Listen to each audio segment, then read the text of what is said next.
Bonsoir à tous, ravi de vous retrouver dans ce journal de la rédaction. Tout de suite, les titres de l'actualité de ce lundi 2 septembre 2013. Une altercation en boîte de nuit s'est terminée hier en fusillade à la Kalachnikov en plein centre de Marseille. La présence des armes de guerre, on en parle dans ce journal avec notre invité Diego Martinez, secrétaire départemental du syndicat Unité SGP Police. Bonsoir. Bonsoir. On vous retrouve dans quelques instants. Les écoliers reprennent demain le chemin de l'école. Nous reviendrons sur les principaux chiffres de cette rentrée. Et puis l'OM qui a perdu 2-1 hier soir face à Monaco. Une véritable fusillade en plein centre-ville de Marseille. 34 balles de Kalachnikov et de pistolets automatiques 9 mm ont été retrouvées place de l'Opéra dimanche matin. Tout est parti d'un différend entre deux groupes en boîte de nuit. Thierry Trésor avec infomarseille.fr. L'usage de la calache n'intervient plus seulement dans les règlements de compte liés au trafic de stupes. Non, à Marseille aujourd'hui, pour un simple différend en boîte de nuit, le tarif peut s'élever à 34 douilles d'armes de guerre en plein centre-ville peu avant 7 heures. C'est le scénario qui s'est produit dimanche matin à l'Opéra. Une dispute entre deux groupes de jeunes éclate à l'intérieur du Mademoiselle vers 5 heures du matin. Les deux groupes sont mis à la porte de l'établissement. Sur le parvis, ils continuent d'échanger des insultes et 1 heure plus tard, 3 d'entre eux reviennent à bord d'une voiture. À l'intérieur, une Kalachnikov et un pistolet automatique 9 mm. 22 balles de Kalash et 12 de 9 mm sont tirées sous l'objectif des caméras de vidéosurveillance urbaine. Bilan 3 blessés mais pas de mort, presque un miracle. Diego Martinez, c'est un miracle qu'il n'y ait pas eu de mort?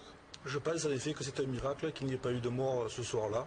Comment on fait pour se procurer des armes comme ça aussi facilement, si peu de temps, des Kalachnikov? Vous savez, Marseille est à quelques encablures des Balkans, où il y a eu le conflit de l'ex-Yougoslavie.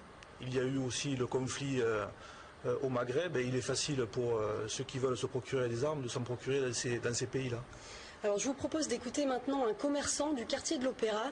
Il a souhaité témoigner à visage caché par peur des représailles. Regardez. On peut recevoir une balle comme ça en marchant. Hein. Là, on est à la limite du supportable. Ouais. Il n'y a pas que moi, hein, tous les voisins, tous les gens qui habitent le quartier. Hein. Tout est filmé, des bagarres à longueur d'année. La police n'intervient pas. Là, on peut le dire. Hein. Et ce matin, ils sont arrivés peut-être 20 minutes, une demi-heure après. C'est normal qu'ils ne peuvent pas venir tout de suite. Mais presque 1 heure avant, il y avait des bagarres. Et la police n'est pas venue. On l'a vu, même les caméras ne freinent pas ces voyous-là. Vous savez, une caméra, c'est un outil excellent pour l'enquête, mais une caméra ne descendra jamais de son pylône pour venir porter secours à quiconque. Par contre, le monsieur dit que la police ne s'est pas déplacée. Je m'inscris en faux, car la police occupe le terrain là où elle est. Alors comment on peut lutter justement contre ces trafics? Plus d'effectifs, le gouvernement essaie d'en ajouter, mais pour vous, c'est pas suffisant? C'est loin d'être suffisant. Je rappelle que Marseille en particulier, mais la police dans son ensemble, a vécu des coupes franches au niveau des effectifs.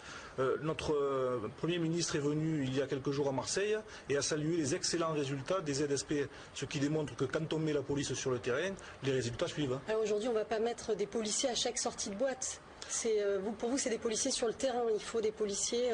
Bien entendu, il faut qu'il y ait une répartition dans l'ensemble des quartiers de Marseille de policiers, de manière à avoir de la prévention et répondre dès qu'il se peut aux appels des Marseillais et Marseillaises. L'effectif idéal, ce serait combien de policiers selon vous? L'effectif idéal pour Marseille, ce serait 300 policiers de plus, et si on élargit à l'ensemble du département, ce serait 500 policiers qui viendraient renforcer les effectifs aujourd'hui en place et qui ont souffert, comme je le disais, des coupes franches lors des 5 dernières années. Pour en revenir à ce fait divers, c'est quand même fou, des Kalachnikov pour un différend d'ordre privé, hein, c'est pas un règlement de compte. Comment on explique qu'on en vienne comme ça aussi facilement à recourir à des armes de gros calibre? Que l'on en vienne à des armes de gros calibre, comme je vous disais tout à l'heure, c'est la facilité de se les procurer, mais la société est de plus en plus violente. À l'époque, les différends se réglaient à coups de poing, aujourd'hui ça se règle à coups d'armes de guerre. Nous ne faisons que le déplorer.